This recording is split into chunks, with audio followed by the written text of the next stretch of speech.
सोलापूर शहरातील नई जिंदगी परिसरातील नागनाथ नगर येथे एका अज्ञात कारणावरून 2 गटात हाणामारी झाल्याची धक्कादायक घटना घडली आहे.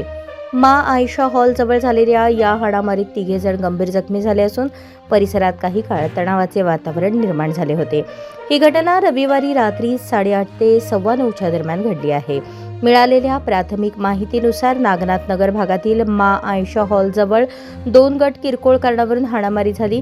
या घटनेत 3 जण जखमी झाले. घटनेनंतर तात्काळ जखमींना सोलापूर येथील छत्रपती शिवाजी महाराज सर्वोपचार रुग्णालयात उपचारासाठी दाखल करण्यात आले असून सध्या त्यांच्यावर उपचार सुरू आहेत. घटनेची माहिती मिळताच MIDC पोलीस ठाण्याचे वरिष्ठ पोलीस निरीक्षक DB पथकाचे अधिकारी आणि कर्मचाऱ्यांचा मोठा फौजफाटा तात्काळ घटनास्थळी दाखल झाला. पोलिसांनी परिस्थितीवर नियंत्रण मिळवले असून परिसरात चोख पोलीस बंदोबस्त तैनात करण्यात आला आहे. हाणामारी नेमकी कोणत्या कारणावरून झाली याचा तपास MIDC पोलीस करत आहेत.